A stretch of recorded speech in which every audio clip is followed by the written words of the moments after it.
My name is Louis Soares. I'm the director of the postsecondary education program here at Center for American Progress, and I'll be your moderator for today's event, talking training, a conversation about the present and future of workforce development.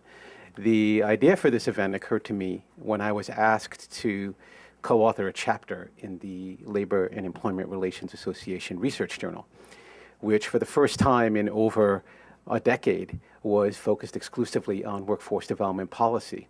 And it occurred to me how many different conversations or debates had begun in that decade in workforce development policy. The high skills, middle skills, low skills conversation and how that impacts the work that we should be doing. Job creation versus job training, and how painfully we are in the middle of that particular debate right now as we slowly come out of the Great Recession. The ever-increasing demand for post-secondary skills, but equally as important, the changing skills mix that's lying underneath that growing demand for post-secondary skills, that's blurring the lines between academic learning and professional training. College for all, what does that mean? When half of undergraduates are in community college and a good half of those students are pursuing certificates and credentials for occupational purposes.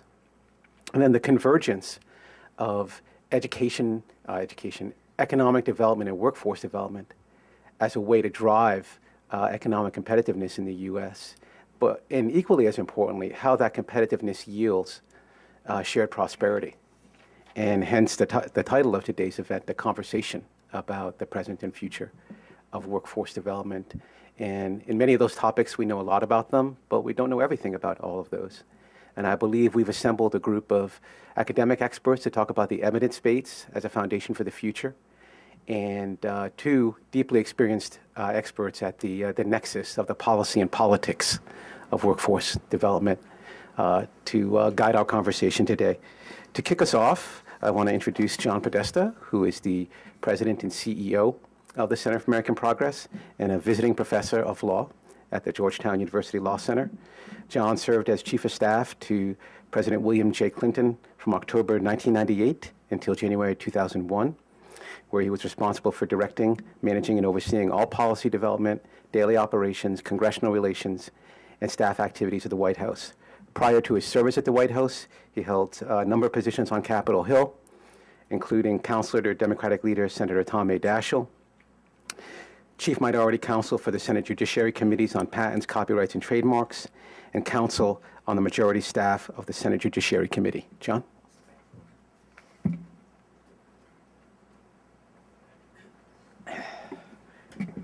Good morning, and thank you, Louis, for the introduction and for your leadership on post-secondary education and workforce training here at CAP. I have a vision that someday we'll actually combine our K through 12 program that's led by Cindy Brown and our post-secondary education workforce training program that's led by Louis at CAP. But since we have two great leaders, it seems like inappropriate, at least at this moment, to put those two things together. I want to give a special thanks to Rutgers University School of Management for co-sponsoring this important discussion. Deans David Feingold and Sue Sherman, who you will hear from later, were instrumental in putting this event together. I'd like to thank them for their work in doing this, and also for their work in being principal editors along with Mary Gata and Hal Saltzman for the volume that Louis mentioned that he participated in a chapter in authoring. It's really a tremendous volume and will form the basis, I think, for our discussion here today. It's great to be here to discuss how workforce training policies contribute to competitiveness and economic growth in our country. Just a little over a week ago, I had the privilege of facilitating a panel discussion with a number of business leaders of union president and 7 Democratic governors on building a modern and innovative workforce. Every leader from the private sector, from the union sector, and every single governor, I think, commented on how important it was to align investments in job creation with the training programs that will prepare workers for those jobs. Governor Mike Beebe of Arkansas maybe put it best. He said public investment for good job creation and workforce training are like bacon and eggs. having one without the other just doesn't make a whole lot of sense. Given the changes happening in our economy, aligning job creation and job training programs is particularly important. I think it's probably also particularly difficult to do right at the moment. For one, we have an enormous job deficit to fill. The Great Recession left us with a weak economy. We're still short almost 8 million jobs. Growing and training our workforce to fill the gap is enormously difficult in and of itself. But underneath those deep job losses that were the result of the Great Recession, fundamental shifts were happening in the U.S. labor market. Over the past 30 years, the kind of jobs the economy has been creating fall disproportionately at two ends of the labor spectrum.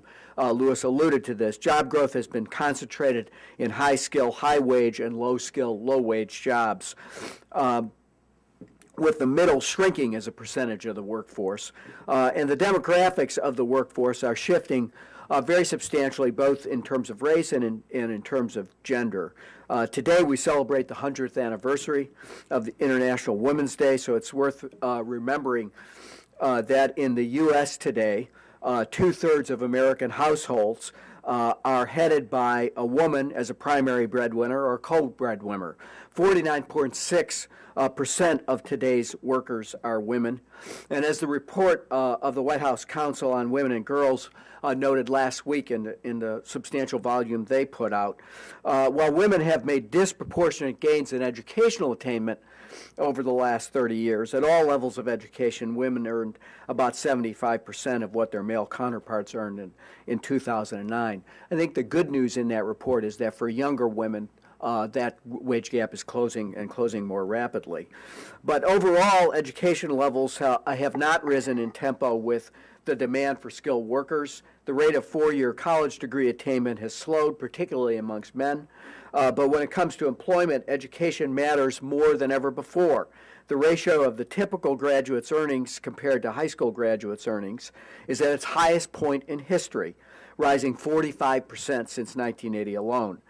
That's why more adults, what I would call working learners, are turning to community colleges and other educational institutions to earn a post-secondary credential and the chance for a high-skilled, better-paying job.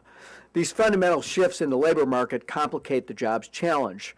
Not only do we have to build up new industries to get workers back in the workforce, we need to transform our workforce development programs to prepare workers across the skill spectrum to take on the new jobs that are being created.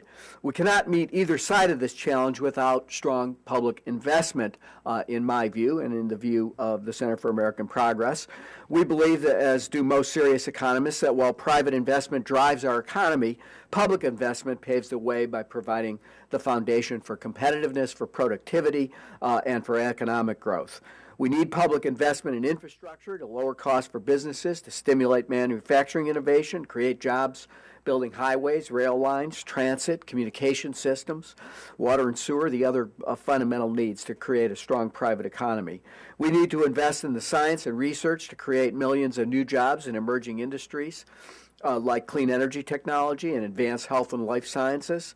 We have to support and improve the agencies that promote export market growth, the international trade, economic development, small business administrations, amongst others, to advance our global competitiveness and give American businesses a wider audience abroad to sell their products. And we must give financial regulators the tools they need to build a safer, fairer, more efficient financial system that can ward off future financial crises, making our economy stronger overall for all businesses to thrive. As we build a strong foundation in these areas, we must also adjust and improve workforce training programs so that they prepare workers to fill new and increasingly high-tech and high-skilled jobs. This will take smart investment as well. First, investments aimed at improving the performance of the training programs themselves, and second, investments in education so that every student learns the skills they need to be successful in the workforce. President Obama's fiscal year 2012 budget request builds from this strategy, proposing substantial investments in infrastructure and innovation and education that will grow the labor market and help our workers succeed, even while holding domestic discretionary spending flat. So he's reducing spending in some areas, but investing in these really critical areas. Even the most basic funding for each of these sectors today, I think it's worth noting, is in jeopardy. The House passed budget bill for the current fiscal year 2011, cuts funding for transportation infrastructure by 9%. It slashed investments in science and research by more than $6 billion and makes deep cuts in workforce training, small business loans, early education programs. Cutting down the foundation of U.S. competitiveness and expecting the economy to grow just does not work. Yet the current House leadership has promised to fight for these reductions and to even make deeper cuts in the next fiscal year. So today we're faced not only with the enormous challenge of creating jobs and training workers to fill those jobs, we're tasked with finding strategies for doing so in an environment that's again, highly partisan and often hostile to investing in human capital and in American workers. Fortunately, we've got two expert panels here this morning to dig into these challenges, to outline some strategies for surmounting them. My colleague, Luis Suarez, will introduce our panelists in just a few minutes, but first it's my pleasure to welcome Tony Karneval, research professor and director of the Center on Education and the Workforce at Georgetown University, who will give a presentation on the projected trends in demands for skills in the economy. Tony, welcome back to the center. He's been here many times before. I'm going to turn the podium over to you. Go through the data. Thank you.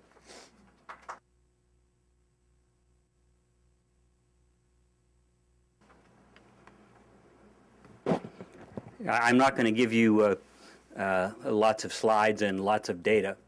Let me talk through this for a moment, because I think the policy connections between the data and the policy issues at hand, that is the extent to which we continue to build a Labor Department perspective, if not a Labor Department role, into our employment training and education policies, is something that requires some sort of response in the current dialogue.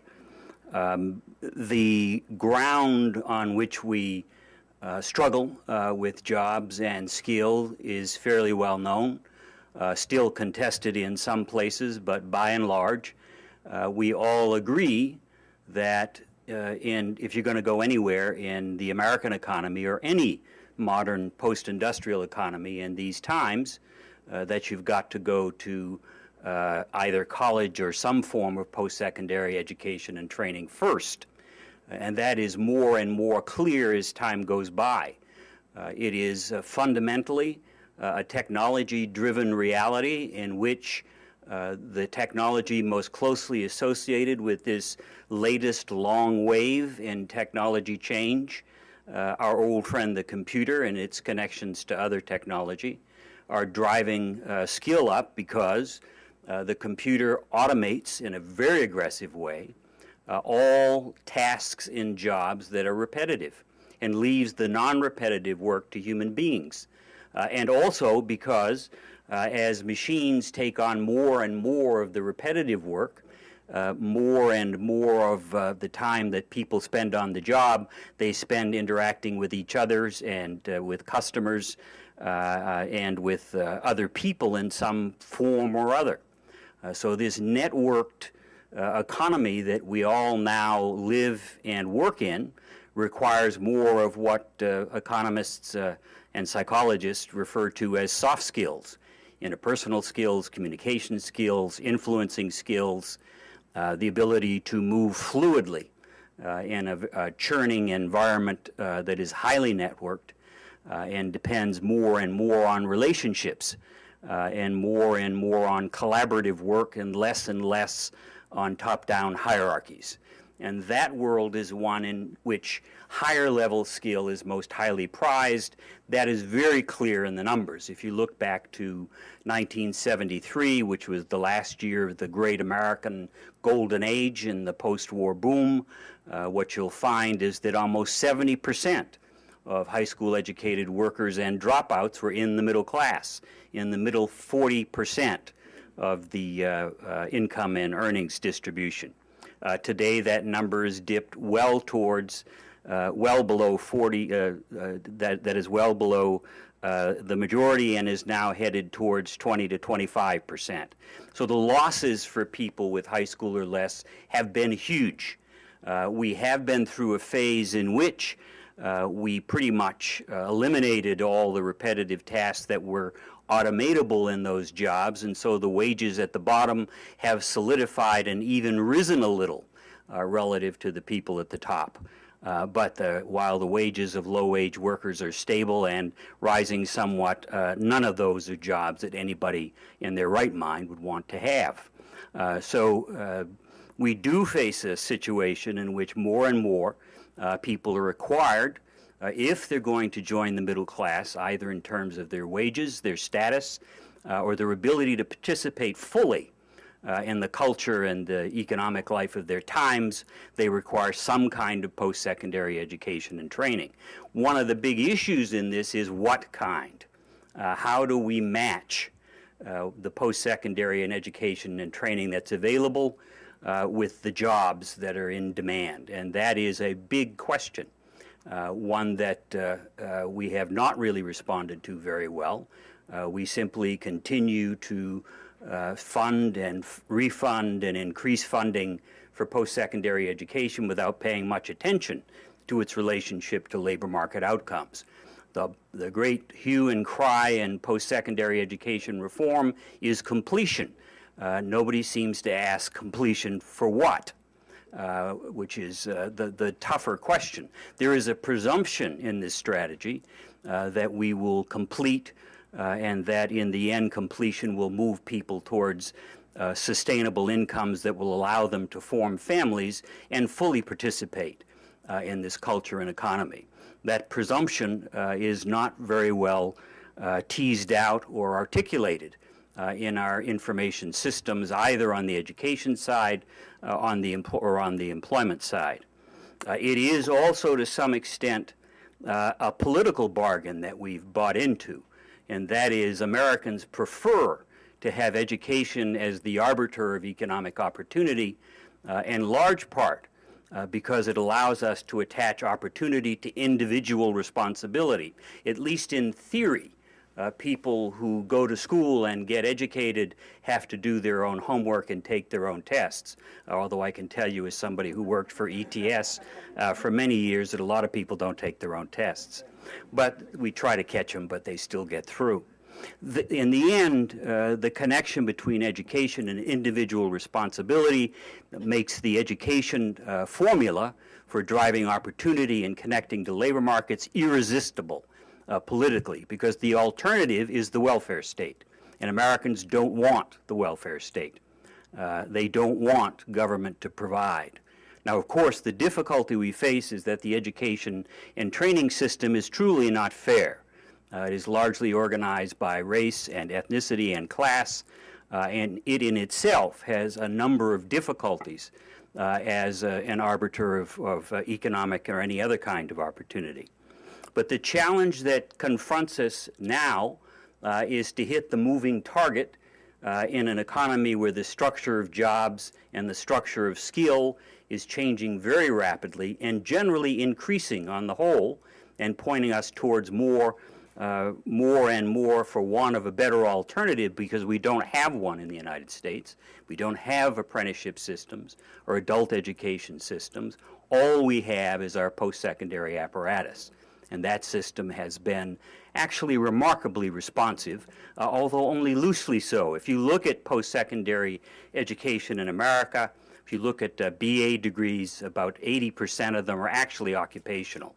Only about 10% are liberal arts and humanities, or anything that does not lead to a particular set of occupations, a cluster, or a specific occupation. About half the AA degrees, a little less than half, are in occupational subject matter. Truthfully, all graduate degrees are occupational. The real distinction between certificates for occupational knowledge for BAs and for graduate degrees is largely a matter of class. We just call these things by different names. And as you move up the hierarchy, you get more and more general education, which gives you the set of skills that make you more flexible in labor markets. I think to come back to the issue of the moment, which is what we're going to do going forward, there is a history here, and I'll give you my sense of it briefly. There are others in the room who know it from their own experience, as I do, and that is the last time we had a great recession, 80-81, we responded with CETA. We believed back in those days that the way you responded to joblessness was by creating jobs and job training. And so we invested mightily in the Comprehensive Employment and Training Act until 1979, when its last budget peaked and has been the peak ever since. If we funded WIA, which is, I think, the granddaughter of CETA, if I have that right, JTPA was somewhere in the middle. If we funded WIA at the level we funded CETA in '79 in real dollars, Ray Uhalde and I, a couple of years ago by now, with nothing to do one afternoon, sat down and figured out that we'd be funding WIA at about $25 billion instead of the $4 or $5 billion that's out there floating around now. Essentially what has happened over time, and quite rightly in a fundamental sense, is that we learned that it was education that drove employability, and education became our employment strategy. This was not happily received by adult Americans or unemployed Americans who in this last recession were truly not touched by government. That is tens of millions. One friend of mine says 60 million applied for unemployment insurance during this recession. Very few of them ever got talked to. The WIA system simply isn't big enough or strong enough to actually provide information and counseling to so large a mass of Americans. The general feeling that the federal government was not responding to American workers in that sense is very real, because our response this time, and it has been ever since the early 1980s, is to substitute education policy, especially post-secondary education policy, for what we used to call employment policy, which is something that came out of the labor market. And it looks in this budget that's coming out of the House of Representatives that we're going to take the final step in that. I think that's unfortunate. There are employment services associated with what the Labor Department does that are not education. And if you send an unemployed person to a college, that is if they're interested in doing that, and most of them aren't. They want a job. They don't want to have to go back to school. If you send them to a college, I'll guarantee you the college will decide they need a degree. There is no there are very different cultural perspectives for those of you, and there are many of you in the audience, who've lived in both of these worlds, the Labor Department world and the Education Department world. They're different cultures. One serves 18 to 24-year-olds principally, although more and more they serve 18 to 32-year-olds, because in American society, the fundamental change that we're dealing with is that we've added a new stage in the life cycle. And that new stage is there because people require post-secondary education and training. And so most Americans struggle from the ages of 18 to 32 to finish some kind of post-secondary education and training that then gives them their first job that they'll hold for more than a couple of years. But they are still relatively young. Those over the age of 32 don't really get served in the American system. We have every politician's speech includes a paragraph about lifelong learning. It's a line in all of our talks and presentations, but it's not a line in anybody's budget. And so in the final analysis, we have no such system here. And attempts to build one have been rebuffed. The education side of the House, its principal interest is in maintaining the size of the Pell Grant. Otherwise, how will Georgetown ever get Pell Grant students? Because the tuition's very high.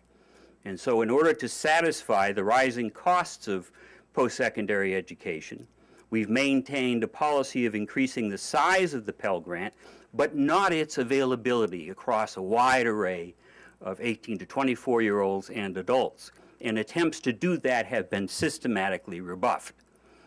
So In the end, we have no policy here and no funding mechanism. And in the end, what we have is an education system that roughly works together with the labor market, but only roughly. We could build something different, but that would require that somehow or other we combine the perspectives of the Department of Labor and the Department of Education.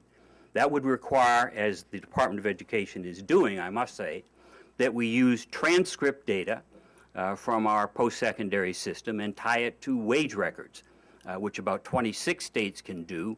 Only 3 of them really do it and use the information. We can then find out which programs, which degrees, which certificates, which certifications indeed, do in fact bring labor market returns. Joining those 2 systems is a cultural clash. It is a place where there is no policy made. In the end, what we have is labor market policy, or what's left of it in the Labor Department, education policy, and there's a lot more of it all the time in the Education Department, and the combination of the 2 falls somewhere on the mall, for those of you who are familiar with D.C. And we just don't get it done. It's unfortunate. And so I would leave that as the, I think, the principal challenge going forward as we are moving towards finally expunging the last remnants of employment policy in federal policy. Thank you.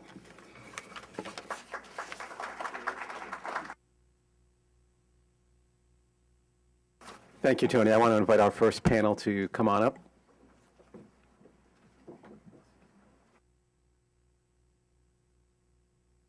Why don't you sit there?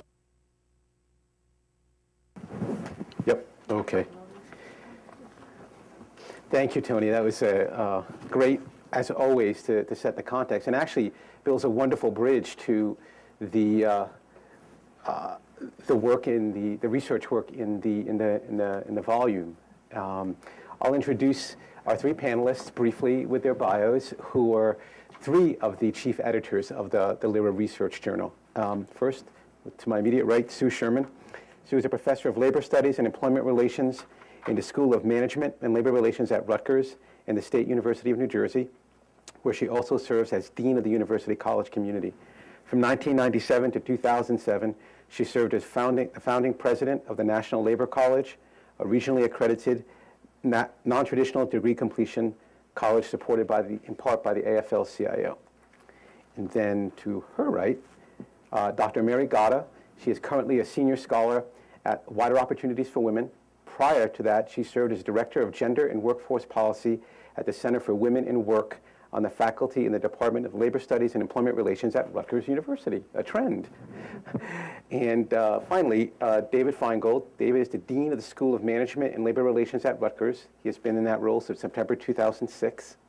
Prior to that, he was a professor at the Keck Graduate Institute of Applied Life Sciences in Claremont, California, and at USC's Marshall School of Business. One of the things that struck me about the research journal, and I'll just make one observation, and then each of our panelists will cover a different aspect of the journal, and then we'll open it up for some questions, was how it really encapsulates exactly what Tony was saying, that, you know, what we need is employment and education policy writ large, ways to combine those 2 policy areas that we haven't in the past. And the research volume, with its focus on post-secondary ed, on how to create good jobs, on labor management partnerships, on sector strategies, begins to knit the evidence base for those together. And with the first of the prepared statements, we're going to start with Mary. Thank you.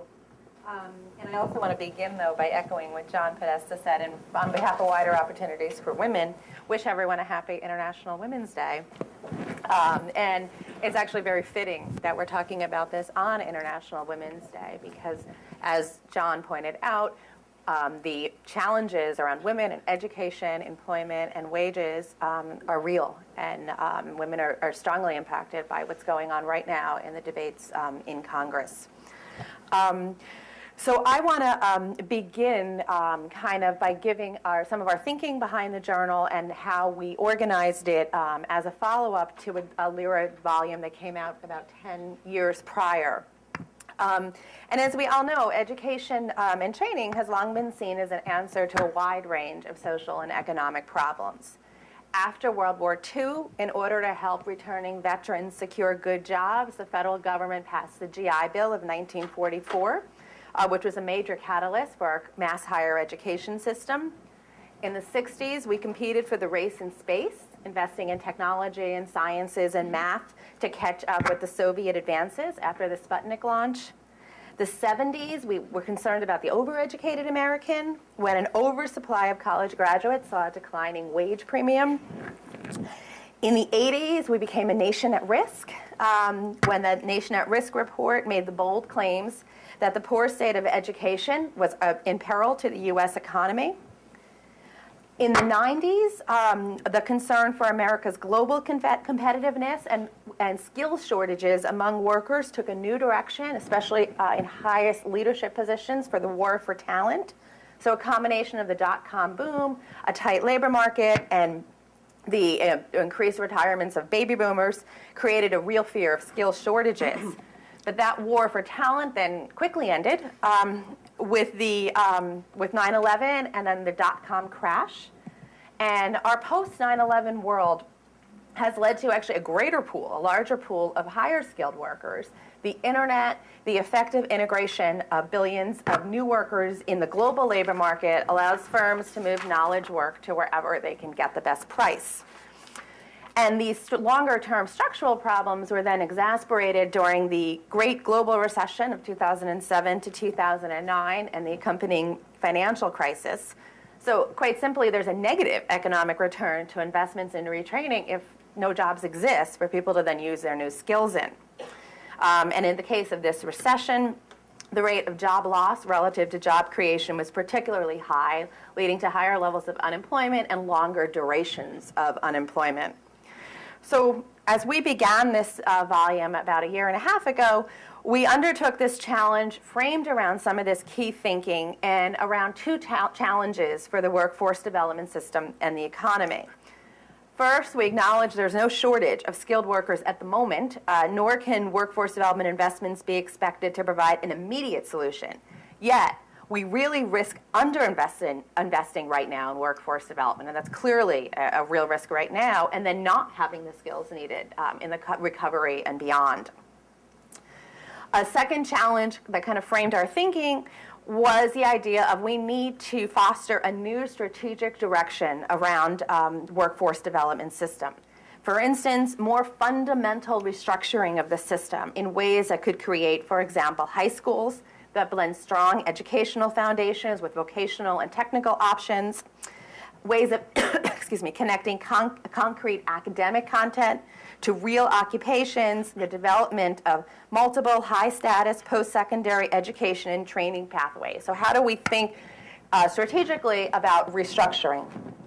And before Sue and David get into the content of some of the chapters, I want to briefly talk about some of the key features over the past century relative to the workforce development system. And one of, I think, the important takeaways from how we frame the beginning chapters of the book is as we look through the evolution of federal skills policy, the focus has moved more and more to the most lowest skilled.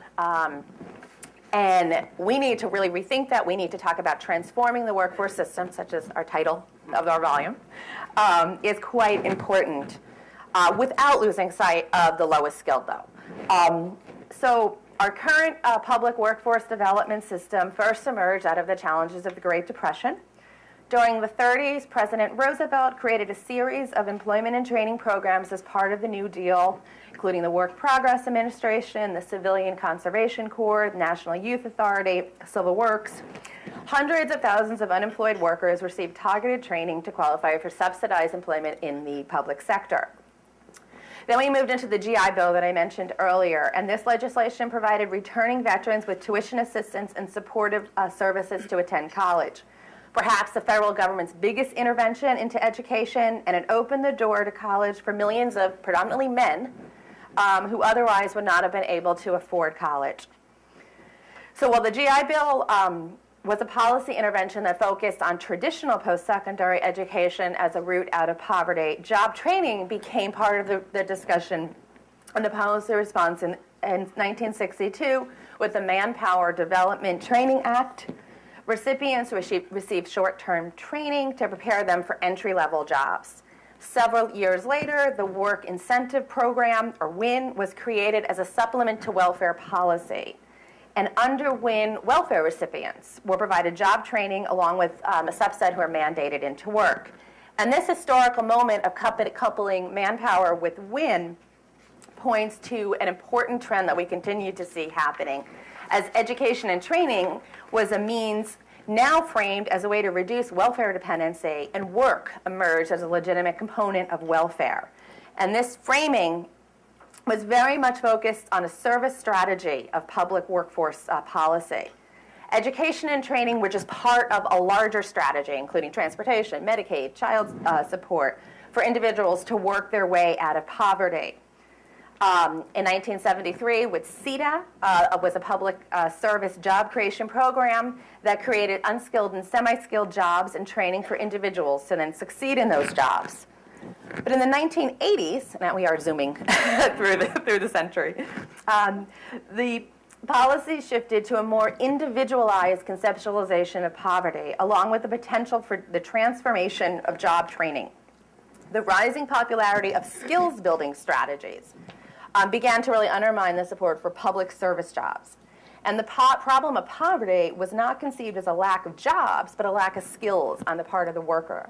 So job training, not job creation, was heralded as the appropriate policy response, and CETA was replaced then by the Job Training Partnership. In addition, I think it's important just to briefly mention the gendered and racialized aspects of this policy shift. This new morality focus sought to return traditional families that supported women's participation in marriage and childcare and at-home work, but not their movement into the labor market, unless those women were poor and in need of financial support from the state. Right? Then their movement into low-wage work was encouraged. And we really saw that with the coupling and the linking up with welfare policy. Through TANF, the newly designed work-first mode of welfare, removed any notion that welfare was a social entitlement and severely restricted access to education and skills training. Okay, it was based on the idea that paid work was better than welfare, education, or even motherhood for low-wage women. And in doing so, it pushed welfare recipients into low-wage work, and in particular for women, kept them really segregated into traditionally female, low-paying service jobs. And this reframing of poverty as one of inadequate workforce attachment and dependency on the government led to a new workforce policy, where the human capital notion at the root of JTPA was quickly replaced with a work-first idea that held rapid job placement as its primary goal. And we also began to see a shift from the client away from workers and toward employers. In 1998, JTPA was then replaced with the Workforce Investment Act, which was focused on short-term training. And while these policies had succeeded in providing the immediate mobilization of groups of people to work in the early 2000s, they did not provide the next step of lifelong learning and training for entry-level workers, nor can they meet the growing dislocated workers in this current recession, professional, skilled, and educated workers who need retraining into growing and new jobs in our economy. So this movement to a workforce development system with a predominant focus on the low-skilled is not helping the low-skilled reach economic security, nor is it addressing the diversity of individuals who are entering, or the many who, as Anthony Karneval said, never even talk to a one-stop through their unemployment. I just want to briefly talk about some of the new ethnographic work that I have been doing over the past year, where I've been going undercover as a participant observer in the one-stops, and also interviewing clients and caseworkers. And I just want to share one or two of my early findings from this work, as I think it really kind of shows the tensions that we're going to be talking about today.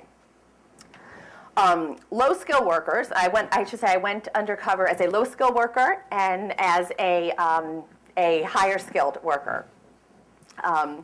So low-skill workers are often framed as needing to be job-ready, with the relative explicit assumption that the problem is simply that they're just not ready to work. And this reflects the belief that low-wage workers, and in particular women on welfare, lack the job-related social skills required to kind of get the job interview. And a lack of hard skills, occupational work-related knowledge, or expertise that would require education is not often considered problematic.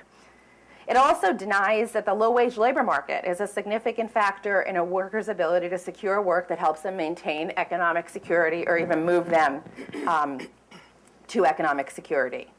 When we take gender into account, it becomes even more complicated. Single mothers, for example, face a clear structural constraint to their economic viability. They must earn an income to support themselves and their children and provide the unpaid caring labor for their children and other family members, often with little or no support. As such, job training policy that simply ensures all clients core services of resume writing or internet search engines really denies the complexity of their lives and the labor market that they're forced into.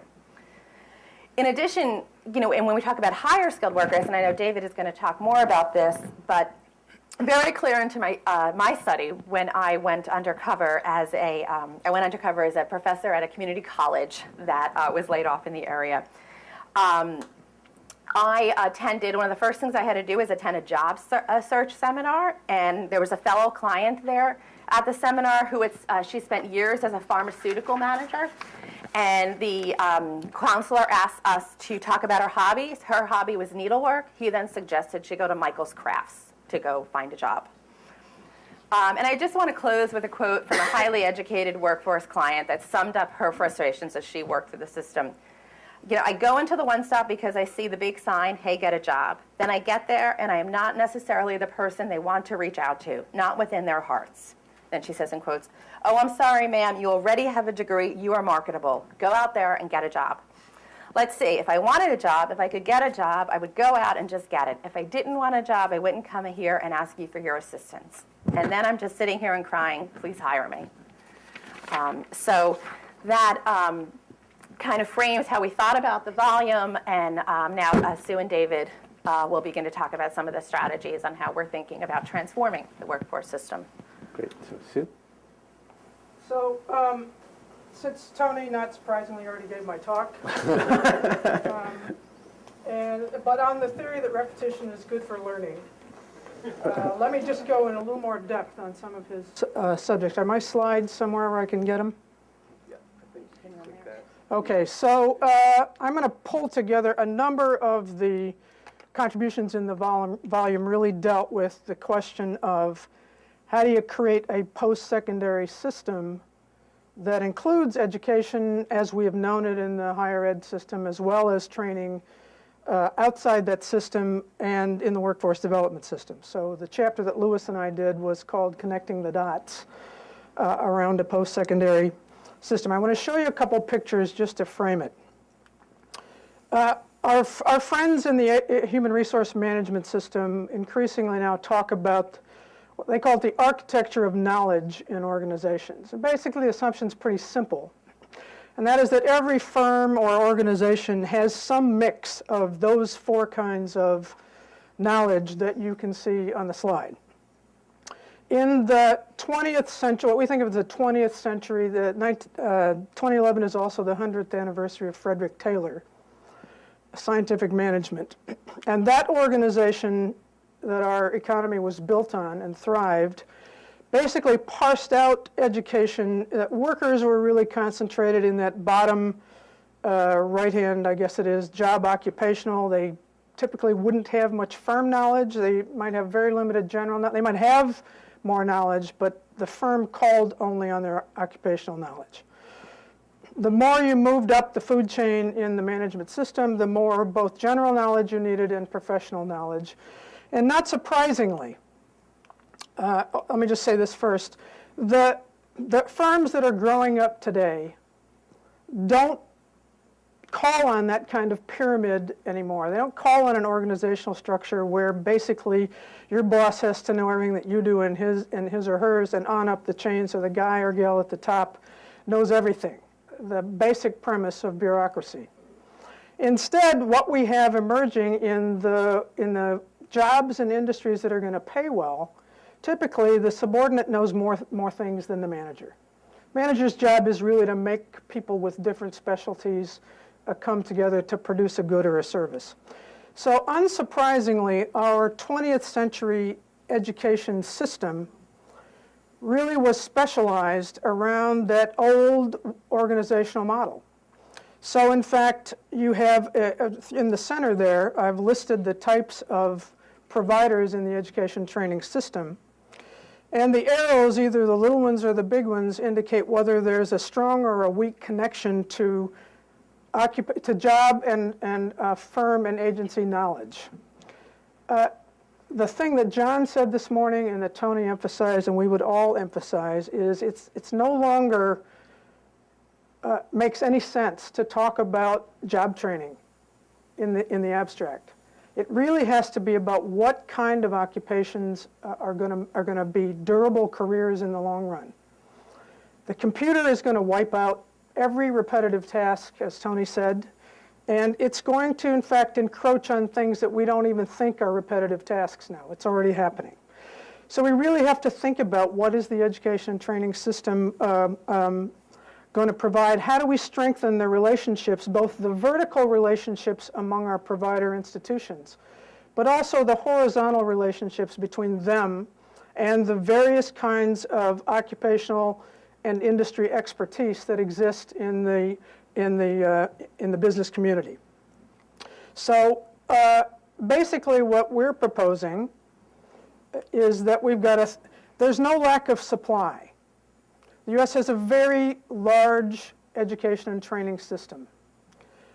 What we lack are the connecting and linking mechanisms that get people from one place to another inside that system. So what we're proposing is that we need to both strengthen the relationships to jobs and occupations at all levels of the system. And we've also got to remove what we call in the volume the transfer tax. The fact that if you start your post-secondary education in a registered apprenticeship, let's say you're an electrician inside wire person, and you go through their 5-year program, and the American Council of Education says that's worth about 65 college credits, but no college will accept 65 credits for it. You might get 30 if you go to a 2-year school. You might get 12 if you go to a 4-year school, or you might get 0. Makes absolutely no sense that non-collegiate sponsored education training isn't connected into the system in a way that puts people on a pathway. Likewise, the community college vocational system is still loosely connected to their transfer system. All of these things are under local institutional or state institutional policies. They can be changed, and they can be changed in ways that many states are already doing. More states need to follow. New Jersey, our legislature mandated, Rutgers, you will take the full 2 years from the state community colleges. You will not make them take more general education courses. Rutgers doesn't like it in some cases, but at least we do it. So to kind of say in a nutshell what a number of the chapters provide, there's much more one could say, is that the new system characteristics has to, first of all, it needs to be learner-centered, not professor-centered, not discipline-centered, but focused on the learner and their ability to enter the system in some place. It needs to be technology-enabled. The internet and the web-based instruction has already transformed learning. It's just that we in the higher ed community have to catch up with it. Finally, thirdly, it needs to be geared to durable career paths, not dead-end jobs, but durable career paths. It needs to provide stackable, recognized credentials that link into further credentials and that are recognized by employers. It needs to incorporate, as I said, non-collegiate providers, so long as they meet standards. It needs to eliminate that transfer tax that, on average, in the United States, costs a transfer student at least 1 semester of credits lost in the transfer, and more like 2 semesters. Think about that. That's 30 credits. Think about the price that someone is paying, and multiply that by the number of people who are affected. It's in the billions of dollars of lost, wasted resources that we spend on that could be more productively used. And finally, I just want to throw this in. Maybe Lewis will talk about it during the Q&A. I've been very impressed with a paper that he and Clay Christensen and others just produced, where they applied this notion of disruptive innovation that Clay has looked at other industries, applied it to higher ed. And one of the conclusions that they make is that one of the problems in higher ed is that we try to use the same business model for all of the different kinds of missions and functions that colleges and universities do, which means a blurring of mission. And it means what I'm saying here is, don't make everyone try to be Harvard or Ria Salado, and don't try to make one institution blend the two of those together. It doesn't work. We don't want to destroy our research universities, which would be like eating the seed corn, while we figure out how to broaden access and improve our teaching mission. Going back to my slide, I believe that this can be done. We believe that it can be done. The elements of the system are in place. It's really about policy, both institution-level policy and particularly state policies for our public institutions. The federal government has a role, and we've outlined that in our chapter, but the real action in making this happen in our public system is going to be at the state. So, for example, we're proposing, and we're going to try to do this in New Jersey, we're having conversations about a state-based assessment center that will really be responsible for assessing non-collegiate sources of instruction for their college credit that the institutions in New Jersey will accept to facilitate that particular link. And I think I'm done. Excellent. Good. Thank you. Good. David? Well, just to wind up our presentations for the panel, first I want to thank Lewis and John for hosting us and the great turnout that we have. I think a belief that most of the people in the room share is that at a time when we still have such high levels of unemployment and underemployment in the country, it's vital to have a well-functioning workforce development system. The challenge we face, though, is in the debates right now about the funding for that system, we're defending an existing set of programs which the research and the volume suggests is for an economic reality that no longer exists.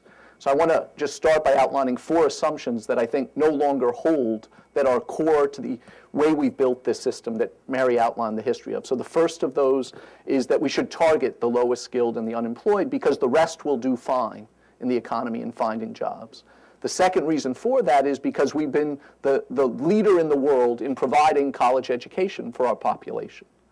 The third assumption was that if you got a college degree, that you were pretty much set for life. Not that you'd have the same job forever, but that you were in the middle class or above and that you would be secure. And the fourth assumption was that U.S. companies' fates were fundamentally tied to the U.S. workforce, and therefore they had a strong incentive to invest in those if they were given a workforce with a good basic education. Today's reality looks very different. I've been doing some work looking at the growth in the highest skill knowledge work in China and India. Today, PhDs, lawyers, you name it, not just routine work, but very high-end work that used to be only done in this country or Europe and Japan is increasingly moving offshore. Today, the U.S. no longer ranks as the leader in providing its population with the chance to get a college degree. We rank 14th, and we're falling. In this economic recovery, with the even encouraging news we had last week, our colleagues at Rutgers estimate it will be 2017 or later before we get back to the level of jobs we had at the start of this recession. So we're not talking about the next administration, we're talking after that to get back. And finally, the separation that's occurred between the U.S. firms' success and the success of U.S. workers. So today we have record levels of profitability. We have U.S. firms with more than $2 trillion in cash on their balance sheet. But they've recognized in this last recovery that they actually don't need to create new jobs in order to put out output. And so we're seeing the anemic job growth that we have. As a result of this, we argue that we need to fundamentally rethink the system, hence the title of the book. We need a system that first enables individuals to better manage their own careers and lifelong learning and development because they can't assume employers or the state are going to do it for them. Secondly, We need to better serve both of the populations that Mary has been going undercover to be. So the traditional lower skilled workforce, the clients of the WIBs, but also those higher skilled workers who increasingly are going to be coming and being the clientele. Third, as both Louis and John called for in their opening remarks, we need to integrate workforce development and economic development. Fundamentally, we're not going to be able to make the case for these investments in education and training if it isn't linked to being able to get a good job at the end. And finally, as you saw particularly convincingly in Sue's remarks, we need to have a true system. We need, as Tony called for, to bridge them all, to bring education and training and the Labor Department together, but also to go further than that, because as Bob Lehrman's chapter in the volume points out, we're spending, if we can keep it, maybe $5 billion in the public workforce development system. It's between 70 and 100 billion that's getting spent in the private sector. We need to leverage the private sector investment, nonprofits. We need to leverage all the different actors to come together to do it. Our research in the volume suggests that the best way to pull all of this off is not necessarily to reinvent what goes on here in DC, though that will be needed as an enabler, but it's to adopt a cluster approach, to focus on the integration of regional policy and sectoral policy, and to bring those things together in ways that enable the people closest to job creation on the ground to design solutions that work for their local and regional labor markets. There's a number of different studies that are cited in the volume that point to the potential successes of this model. The work of the National Sector Skills Partnership, which spans examples from the Bay Area to New York City. The public-private ventures controlled experiments, which show a 29% increase in earnings, where you have a good sectoral approach 1 year later for those participants in it. One of my favorite examples, Workplace Inc. in Connecticut, which we went and benchmarked, where you've got an extremely innovative WIB director who both runs his public one-stop, but also has a for-profit arm and a nonprofit arm, generates millions of dollars a year, both in his own grants, but writing grants for others. He even goes and looks in the probate courts for people whose small foundations aren't being used to channel that money into workforce development. So that kind of creative approach, I think, is absolutely vital. To conclude, I think it's sad that we had an experiment, which I was a part of, that brought a lot of these things together in the WIRED initiative, Workforce Innovation and Regional Economic Development. This should be something that fundamentally was bipartisan. Everybody could get behind. It ended up being just the reverse, and as people here know, got killed and abandoned just as the experiment was starting. But we had an interesting go at it in New Jersey in something we called Bio 1. So our effort, we called it Bio 1 for the Route 1 corridor that ties together most of the pharma and biotech sector that's been the lifeblood of the New Jersey economy. We were dealing with a situation that was really unprecedented for the state. So we had 3 large pharmaceutical company mergers in a span of 18 months. As a result of that, New Jersey ranked 50th out of the 50 states in terms of job creation in the last 2 years.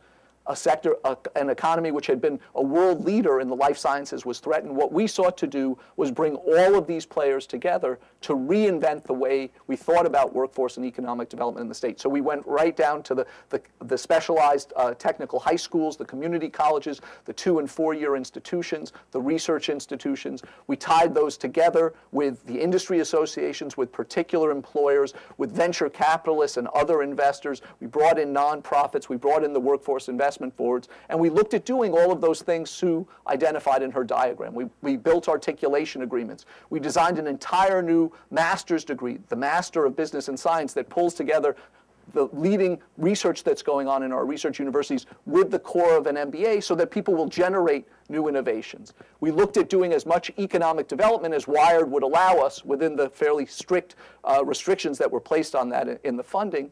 And we came up with new innovations. And so I just want to leave you with a concrete example that we'll be running again in May, which we did 2 of under that. And that's something we call the Global Mini MBA in Bio-Entrepreneurship. The way this works is we're reaching out to companies around the world who are interested in investing in the life sciences. We say, if you want to come and create jobs in New Jersey, we'll take your representative and put them through this intensive 1-week training course for free, a $5,000 value. Then we're matching them with the literally thousands of people who have been displaced from the New Jersey pharmaceutical and biotech sector. We allow them to pick the kind of people they'd like to hire, and in this 1-week intensive, they work together to create business plans to create new jobs. So we've done this now with 13 different countries from around the world, created a number of companies in New Jersey.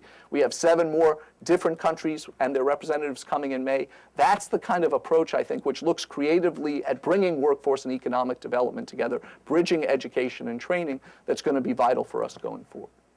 Great, thank you. And I want to ask a couple of broad questions, then we're going to open it up to a few minutes of audience Q&A. I think we might have for 2 or 3 questions before we move on to the next panel. My question, I think, of the whole panel is, I was struck both by the research volume and, of course, what we write about here and what many of the folks in the audience either work in, that as we've come up with all these interesting models like what you just described, David, they're still fairly complex. And the funding for them is not a sustainable funding stream as of yet. We haven't successfully changed all the institutions that you just described that are involved. I would argue that even in New Jersey, they're not all fundamentally changed by that experience in a way that they're retargeting their internal resources at those initiatives. And so how do we get over that hump, right? How do we get to that hump where something like that Bio One initiative, is it a state issue? Is it a federal issue? Is it some conscious, purposeful effort on the part of both? And so that's one broad question. And then the second one, just to get them both out, is given the tensions we're seeing around the ability of businesses to generate profits and productivity without preserving jobs necessarily, or even necessarily creating more jobs. And in more knowledge-intensive firms, we're seeing the trend is that they can throw off a lot of market capitalization without creating a lot of jobs. The Google GM differential is right there, right? Google's market cap far outweighs what you would think its employment is, right? And so it's, how do you engage businesses, really? We're starting to. The sector initiatives work all works, and it's coming together. It's bubbling up from the surface. But at scale, how do we overcome that tension? So those 2 questions to the panel, and then I'll throw it out to the group. Maybe to take a crack at integrating those 2. So to try to simplify it, my sort of mantra for simplifying it would be that we need to shift it from the 3 Ps to the 3 S's. So I think our current system is focused on the process of delivery, the providers of it, and the programs in which we segment all the money. And I think what we need to shift to, as Sue has outlined, is a systemic-based approach that focuses on success and rewards success or good outcomes. So sectors, success, and a system-based approach that allows the autonomy at the local level. Where we were stymied, the reason Bio One wasn't sustainable is so many of the restrictions that were placed on what we could do, instead of saying, go out and do what's going to be most successful in creating the good jobs in the region and measure us on that, not on whether we're meeting all of these process metrics. I think in this current debate, the only way forward is we're going to have to be doing more with less. And so it's giving freedom, but also giving accountability around that. And that's part of what I think it's going to take to get the private sector to buy in. The number of employers we approached who said, you're from the state, you're here to help. I don't want to go anywhere near those forms, right? And so what we would say is, you don't have to. We'll do all of that for you. You just need to work with us in creating internships or jobs. But if we can make that simple, if we simply say to them, look, instead of paying these outplacement agencies, all these firms, come to us. We can provide that better service, better value, and give you the workers you need. That's a very different conversation. But just building on what David said, when I did some of my undercover work and I talked to the WIB directors about why they didn't have jobs, high-skilled jobs for workers at the WIB, and they're like, those businesses don't want to have anything to do with this. McDonald's comes there, CVS comes there, but employers provide higher skilled jobs. You need to be a whole, not only rethinking, but almost like a public service announcement to kind of understand this is what the workforce system is. But when the employers walk in, the WIB I studied out looked like a welfare office. And it did not give you any idea of thinking about careers or... Well, how could they walk in? I bet, 90% of the HR directors wouldn't know where it was. Right, exactly. Sue, did you want to comment before Well, I think it's important to remember that a number of the most successful of these regional economic development initiatives over time one of the things that made them successful is a very strong cooperation between business, labor, and government at the local level.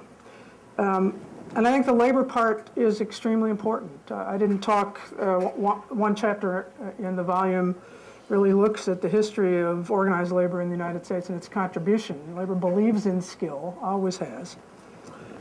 And I think it's very disturbing that the current climate in which you have a fundamental attack on the idea of collective bargaining and unions, workers are not, no matter how much education workers get, there's still going to be a leverage deficit there between them and employers in a global economy. They need organizations that can represent them, and unions are the best ones that I know. No, it struck me, one of the other chapters in the volume before I moved to the audience participation was about, was a reinvigoration of the high-performance workplace literature by Ed Lawler. And who was it? George Benson. George Benson. And one of the things that struck me in combination with the author, the chapter on management labor partnerships was that, you know, in these workplaces, it's really a paradox. As Tony pointed out very well, you know, the interactions, as you get the routine tasks off the table, the interactions that are happening in workplaces, of course, knowledge workplaces in particular, the voice of workers becomes even more important because the soft skills are happening. And it's this really interesting paradox that the labor movement has always been about that and providing that voice and how that evolves into the new voice for the new century, building on what the research volume shows. And whether that group identifies itself with that sort of collective action, I think is a really huge challenge. So we have time for about, I think maybe even, if they're short questions, 3 questions from the audience. So what I'll do is, I'll just ask you to say your name and your organizational affiliation, and whatever you do, please make it a question. Right here, first. Thank you. Before I start, I'd like to acknowledge a common background with Mr. Podesta. Mr. Podesta is still here in Chicago. Buongiorno, come sta? Okay. In any event, my question has to do with apprenticeships, and in particular, non-institutional apprenticeships, traditionally, which were the collaboration of unions and managements. I noticed that such apprenticeships are not much noticed in your work. As a matter of fact, I would suggest that they are a dot that you have missed connecting. There are 2 famous apprentices in the world. Ben Franklin apprenticed as a printer, and I apprenticed with the Iron Workers Union, 2 famous people. The apprenticeship is a great source of non-institutional training. It mates co-workers with management and cause a certain amount of esteem for the young worker, along with the training that he receives on a cooperative basis with management's consent. That sounds kind of like a question, but not exactly like a question. Thank you very much. The apprenticeship is missing as a dot in your treatise, and I would like to know if there is any way that you might suggest that we invest in apprenticeship programs in the traditional sense, rather than institutional apprenticeship programs, which always require some kind of educational, degree-based intrusion on the worker's life. Thank you very much. Well, that dot may have been missing from my talk. It's certainly not missing from the treatise. There's a whole chapter in which we deal with apprenticeship, and in fact, our chapter touches on it as well. We use it as what we think is one of the best examples of how you link formal post-secondary education and skill-based training for a durable career. As a matter of fact, just last week, I am the author of a new handbook for assessing apprenticeships for college credit that was paid for by the state of New Jersey. It's just gone out all over the country. I'm receiving, from apprentice directors all over the country, I'm receiving kudos on this. So my argument perhaps is a little different from yours. I have maintained for the last 30 years that apprenticeship is college learning, and it should be acknowledged as such. It has all of the requisites, and it's college learning that leads you to a real job. Granted, it's tough right now in this economy for construction, but apprenticeship is being expanded into all kinds of occupations, from certified nursing assistants to child care assistants.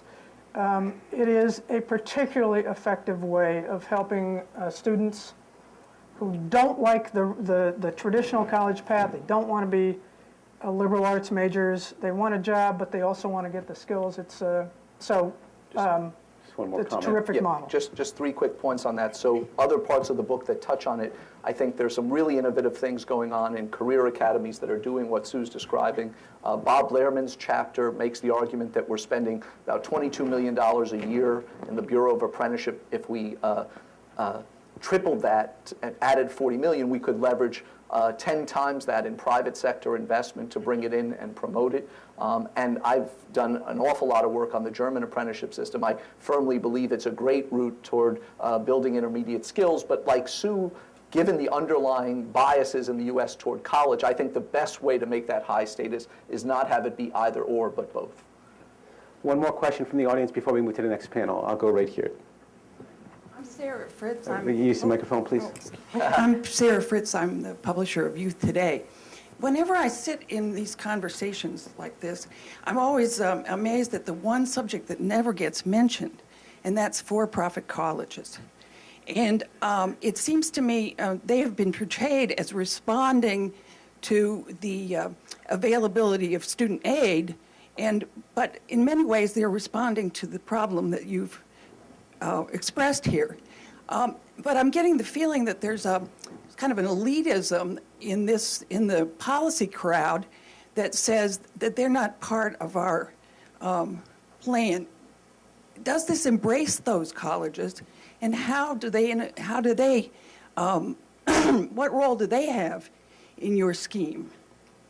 Let me start. Go ahead. And then you, I'll finish. well, I highly recommend the paper that Lewis and Clay Christensen just wrote about disruptive innovation. I think that, in fact, the for-profit colleges understand the power of the technology to reach, because the idea of a disruptive innovation and what makes it disruptive and why it works is it goes after what they call the non-consumption crowd. In our business, that's the people who can't get to the system, the traditional system. And the way they do it is they start with a very inexpensive, and in some would say low quality, kind of like the first Japanese cars that we all turned up our nose at. And then they move upscale, and pretty soon, and there's a tipping point where they begin to really threaten the existing institutions. I think that's happening. I think the for-profits are doing it. I am, however, personally, I'm very disturbed at some of the practices that they have engaged in vis-a-vis the federal student financial aid. I think that's got to get sorted out. I believe it will. And they're going to, I think many of us in higher ed are going to find that we've got to imitate what they're doing, and we are. So I would just add that I believe that for-profits have a role to play. They, I also, CAP has written on this often, that while I've been on the leading edge of technological innovation in the higher ed space, they have not been on the leading edge of figuring out how you actually translate that technological change into reduced cost, reduced price for students, right? And so if they're at a lower level of quality that's evolving, it's not being reflected in the price per se. And the jury's still out. We haven't really figured out totally if it's what their cost structure is for delivering this and how much of the margin is that they're making, given the quality. And so we run into the concern, and CAP has the concern of the fact that they're accessing increasing amounts of federal dollars, at least through last year. And we're not seeing an accountability there based on the occupational outcomes of students. One more comment if you want to, and then we have I just want to, we have to distinguish, I think, very carefully here between the University of Phoenix and some of the career academies. that really are much lower cost in the for-profit sphere. Great. Let's thank this panel, and we'll transition to the next one.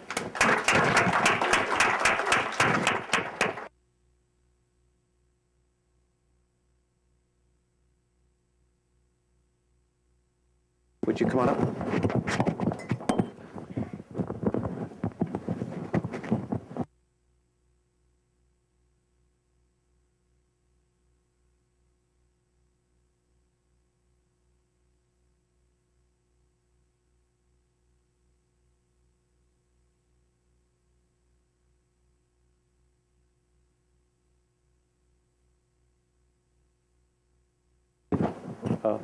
Is my mic still on? This part of the panel, this part of the event was really for us to have a chat with some folks that are experts in these areas at what I call the nexus of the policy and politics of workforce development and training.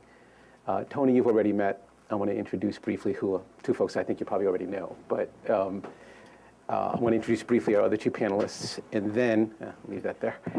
Andy Van Clunen, to my immediate right, is the Executive Director of the National Skills Coalition, which he founded in 1998 as the Workforce Alliance in collaboration with leaders from the workforce development philanthropic communities. And he has led the coalition to become a nationally recognized voice on behalf of a diverse array of stakeholders, building upon his experience as a community organizer, a policy analyst, and a practitioner advocate with roots in the workforce field. And to Andy's right is Ray Uhaldi.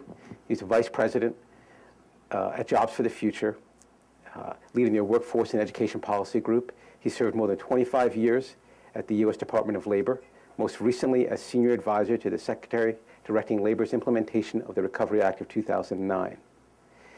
And I just wanted to add one more personal note. So when I was 10 years ago, when I was doing workforce development at the state level in Rhode Island, Tony and Ray, who in particular were known to me at that time, they were both national figures at that time, were kind of like rock stars to me. And that either one of them would accept that appellation, I don't know. I read reports, I heard them speak, and it was an honor when I first started doing this policy work. And in DC here about 4 years ago, to have the opportunity to meet them. And with Andy, I have just been so impressed by the work of the National Skills Coalition over the last decade, and their ability to articulate a workforce development message that is building a broad stakeholder group across the state. When I get a report that, a new governor is talking about middle skills or skills for America's future, I generally think of the National Skills Coalition as being the cause of that. And it's, in many ways, right at that nexus of the policy and politics. The way this panel is going to work is Ray's going to talk a little bit about the current challenges that we're facing, the existential challenges in the workforce system, and whatever else he'd like to comment on. Andy's going to build on that, and then I'll ask a few broad questions, and we'll open it up to audience Q&A. So, Ray? Thank you, Louis, and thanks to CAP for organizing this session and timely to talk about talk and training. The introduction to the publication that sort of sets the framework for this session includes a quip from Rahm Emanuel that we shouldn't waste a good crisis. Certainly the Democrats in the passage of the Recovery Act took that to heart in funding a large $870 billion Recovery Act that included, I would think, about the right size, a little short on the mix for infrastructure and job creation, and a little much on temporary tax reductions. But they had to satisfy a large constituency of committee chair who hadn't had a lot funded.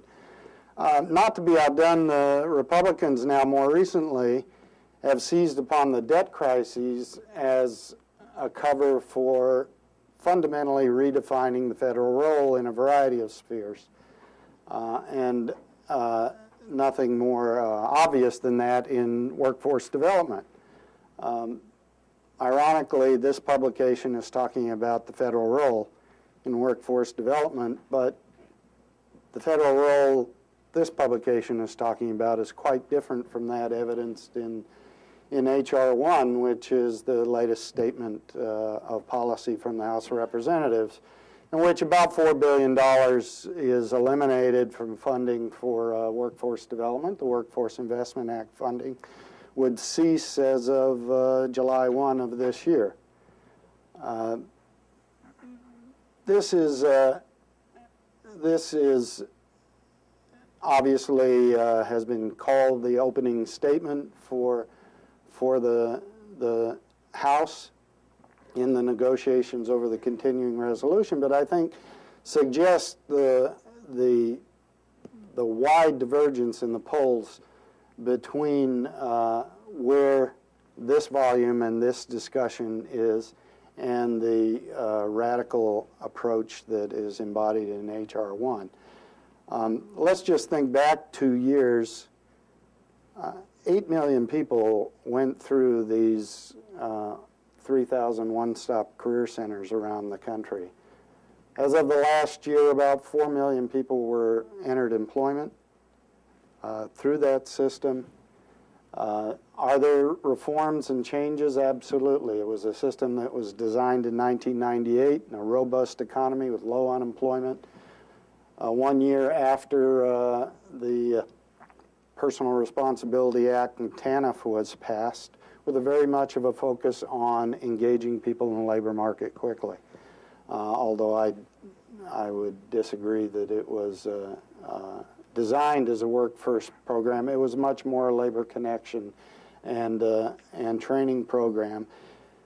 Understanding that the universal nature of the program was called for in that act. What we have never done is fund to scale the act that was legislated by the Congress.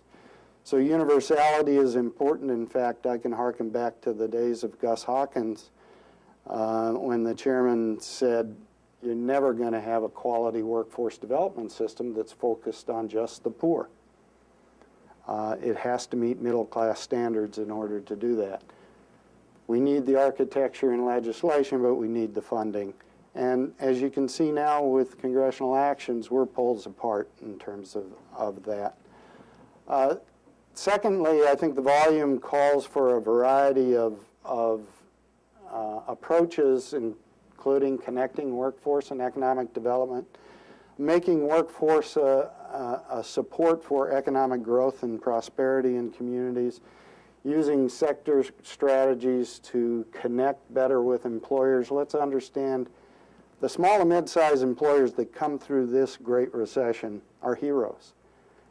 They have, in fact, made the restructuring, the changes in product and service delivery, the changes in staffing patterns, the skill demands on their limited employees, that they will be a much different labor market coming out of this recession than going into it. And these workforce systems have to know that.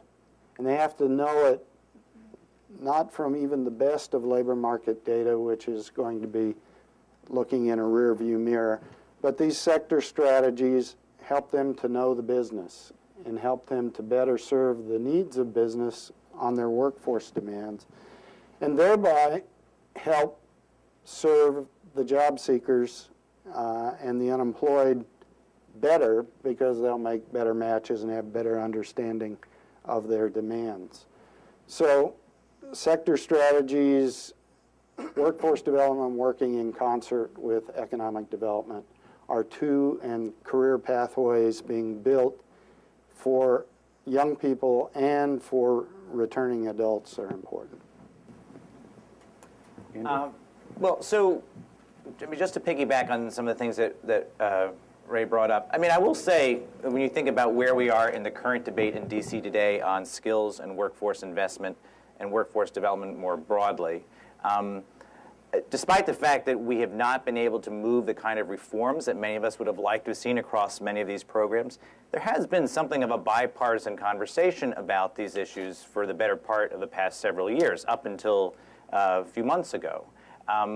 Certainly, because you do have folks from a wide variety of perspectives on the ground workers, employers, particularly small and medium-sized employers, who've all kind of found reasons for why it is that they need some support from the public sector to help them figure out, not to help them figure out, but to give them some capacity so they can on their own figure out what they want to do in their industry to meet current economic needs, to plan for needs down the road. I think that in part, one of the values of the volume that we're talking about today talks a lot about where it is that some support from the public sector, certainly our international competitors about whom we're concerned about, are doing very effective jobs at bringing together economic development policy with workforce development policy and letting local industry drive that. And that is something that I think this system and this set of programs has been doing an increasingly better job of over time. And I think members of Congress had been hearing that. It is ironic then that we kind of find ourselves in the spot where now we're being told we're going to shut down, at least in the context of Workforce Investment Act programs, all funding from this summer until next summer, which essentially is going to kill the program. And I think that that's, where does that come from? Some of it comes from philosophy, I think from an extreme part of folks in the House that say, one, we shouldn't be spending money on anything, and two, there's no reason for any kind of market intervention by the public sector. And I think, again, experience of our competitors, experience of best practices on the ground actually challenge that notion. Some of it is because of the nature of what workforce development is. So we have lots of debates here in Washington about K-12 education, but everybody pretty much knows what a school is, right? They can kind of picture a high school, they can picture an elementary school. We have lots of debates about access to higher education, but people have an image of what they think a college or a university is. Folks do not have an image of what workforce development is because, in fact, it is serving a great diversity of people from a variety of backgrounds at various points in their lives. And in fact, that is why we have this series of different kinds of programs that are trying to bring together different types of learning and services to help what is a very diverse workforce try to get into skilled jobs and to develop a skilled career. But to some, that looks like duplication. So it looks like we've got a lot of programs that are all doing the same thing, but in fact, we have a lot of programs that are doing different parts of what is a much broader mission. And certainly we need to align those programs better, but that's something that I think that we have the opportunity to reform rather than eliminating all of the programs and then thinking that there's something better that's going to step up in its place. I think there's also an issue, there's questions about performance. And there's some programs that actually collect quite a bit of data on what it is we're doing to get people into jobs. I think particularly in the Workforce Investment Act programs, we do have a lot of data about who's been served, what services they've received, how many folks have attained employment, what impact it's had on their wages. But the problem is that from a more political perspective, there's a set of outcomes that most people are looking for. They want to know, have folks gotten jobs, or are they getting skills that employers recognize, or are they getting some kind of industry-recognized credential? And I think this is a key missing part, not just for WIA programs, but for a variety of programs in our post-secondary system as well. And figuring out how it is to get employers to validate what those outcomes are so that we actually have proof from the private sector that what folks are getting is actually something that's going to get them a job. And then finally, I think some of the challenge that we have on the funding side is the funding is just relatively small. So our organization is big supporters of the expansion in Pell Grants. We think that anybody who wants to go get a full-time college degree should be able to do so. It's a big number. Right now, what we're talking about ratcheting back, unfortunately, is year-round Pell, which is like the one thing that we actually got into the Pell system to make it easier for working adult students to actually be able to access post-secondary education year-round because they're working while it is that they're going to school part-time. But otherwise, that's not nearly so much on the table. When you have a relatively small amount, think about what we spend on adult basic education, $650 million a year. Think of the numbers that were brought up in this volume saying that about half of our adult age workforce has some lack of literacy or mathematical skills that's going to prevent them from getting a skilled job or to take some other kind of technical training. I mean, that's a tremendous number. We're spending $650 million. If you're an uninformed appropriator, you look at that and say, this must not be a very big problem. We're barely spending anything on it. I mean, the school district of Philadelphia probably spends 3 times that in 1 year, just in one city. And this is what we're spending from the federal government across the entirety of the adult workforce. So in some ways, we are victims of our own inability to get onto the center of the political radar screen to say, these are important investments, they're valued by private industry, and we should be trying to improve them, not get rid of them at this time when we're trying to get back on our economy back on track. I want to start with a couple of broad questions. And one of them is, I'm going to draw from the idea that you picked up on, Ray, from the volume about regional authorities. And it's looking a little bit further out than the immediate conversation, but what struck me about the idea that we could reorganize the system, the workforce development system, around regional authorities with, with bonding authority was kind of not the idea of it, because it seems to be a natural outgrowth of the experimentation that's been going on, but the politics of that particular push from within the workforce development community. When we think about the existing governance structure, its complexity, I've argued, and is part of what makes it difficult for appropriators to understand. There are so many moving parts. How do we get to folks within the workforce development community to say, you know what, that's the right model, we're willing to consolidate WIBs to do that? I mean, if that's what we have to do it. And just more broadly, it struck me at some recent meetings that we've all been at, that there was a lot of solidarity among the workforce development community. And it was solidarity that I found so promising. But when the rubber hits the road, a lot of times that solidarity kind of has struggled to meet the challenge of getting the system to where it needs to be so that funders want to provide more money. And I'm just wondering how... Well, I'm very sympathetic to the Regional Development Authority recommendation in the book, part because I worked with Ray Marshall on the Tough Choices report that included that. And an important feature of that was that labor markets have expanded well beyond political jurisdictions in sub-state areas, and we need to work at these regional labor market levels. I think it's, there's politics in everything, and the politics around going from local to regional in terms of the organizational structure of labor markets is that you've got to be able to evidence and demonstrate the benefits to taking metropolitan areas, the benefits to inner cities of working on a regional basis. And that's especially important to demonstrate to local elected officials who are elected not on a regional basis, but to represent local communities and their constituencies.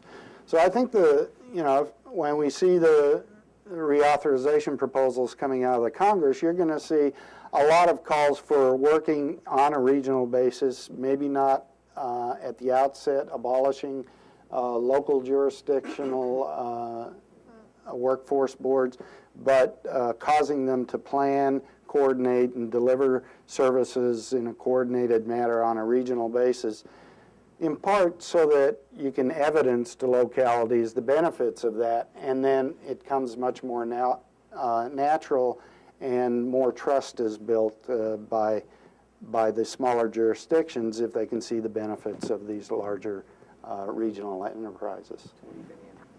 Just what's been, for some time now, it has struck me, really for decades, that the Labor Department role in workforce policy has been melting, declining.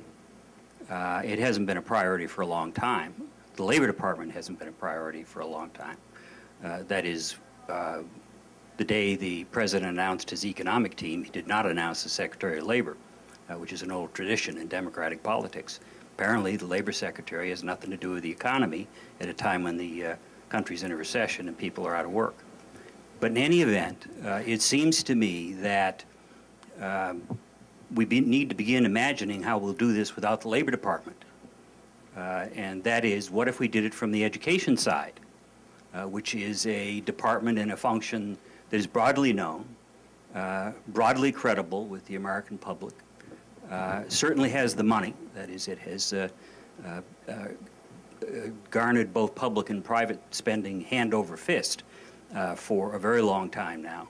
If you did it from the education side, you'd have a very different system. In the end, what you'd want is better information and counseling.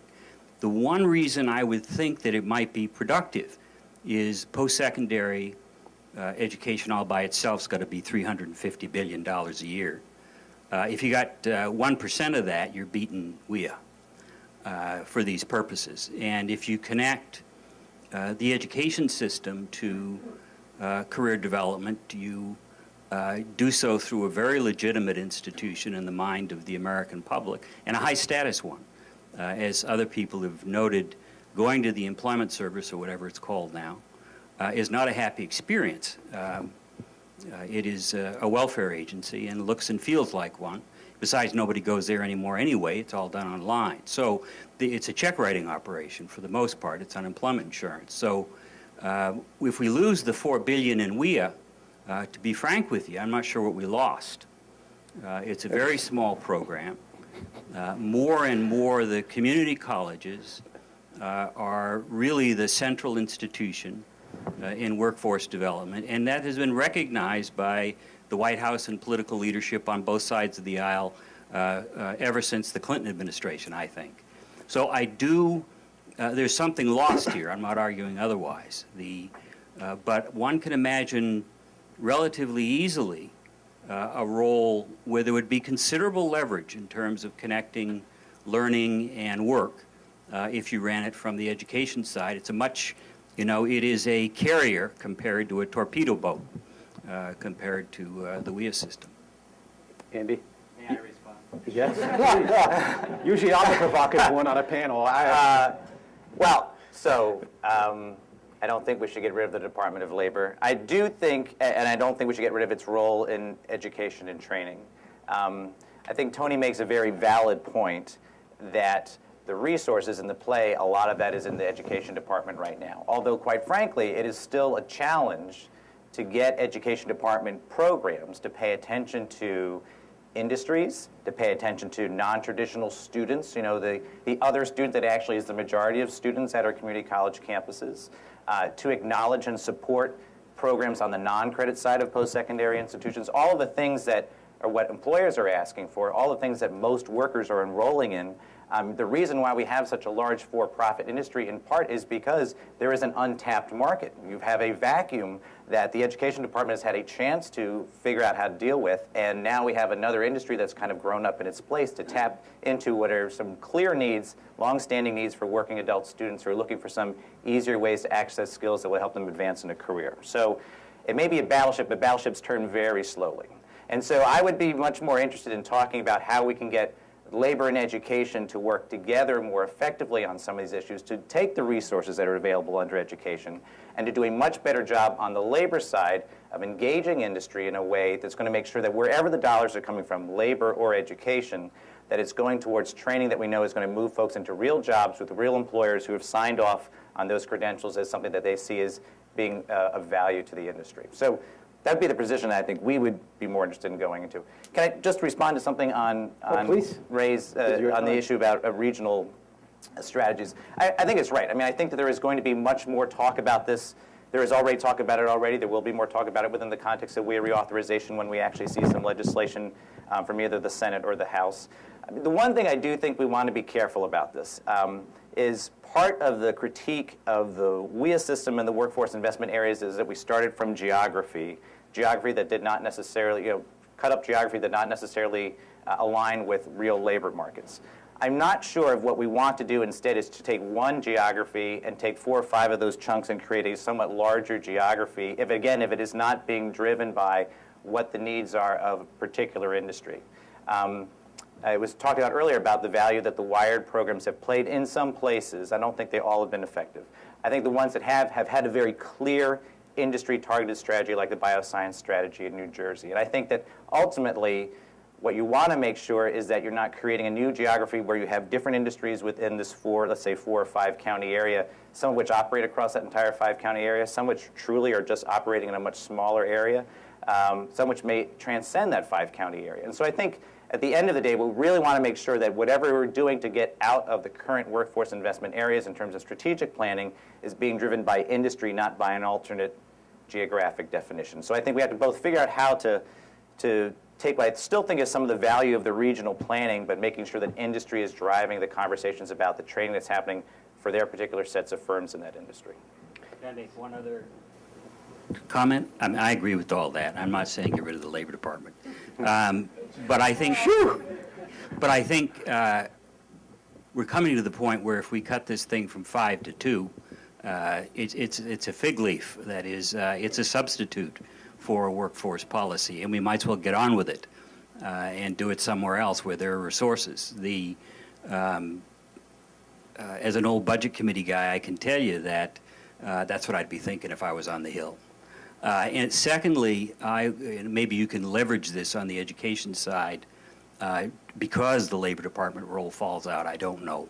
I agree wholeheartedly with the difficulty of doing this over in the education policy arena, but remember, the shift to community colleges has been fairly dramatic in the public mind and in the vision of political leaders. One other thing, and this is I don't disagree that we ought to be focused on industry, but I think both the Department of Labor and the Education Department have very different missions. The Commerce Department focuses on industry. The Defense Department focuses on industry. I think the Labor Department should focus on workers and not their bosses.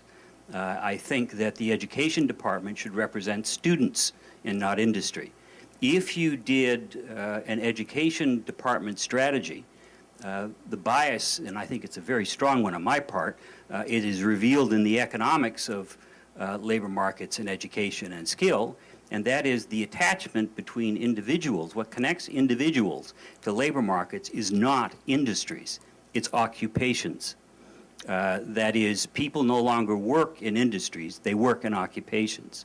So in the old days when you could start out on the loading dock, become the accountant in the firm, a manager, a technician, and eventually the CEO, that's over.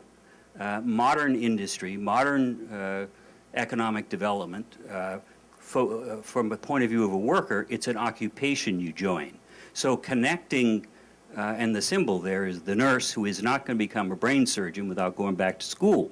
You can't climb all the way to the high end of the game anymore in almost any industry, including manufacturing, without going back to school. So it's the occupation that matters. So unless we have a system, if we have a system to counsel workers, it should begin with occupation. Not to say industry isn't important and has to be in the room, because industry is the way we organize economic power in America. But occupation is the way we organize work. So I think the industry perspective needs to be leavened with a much stronger focus on the relationship between skill and occupation. I want to go to audience questions in 1 second.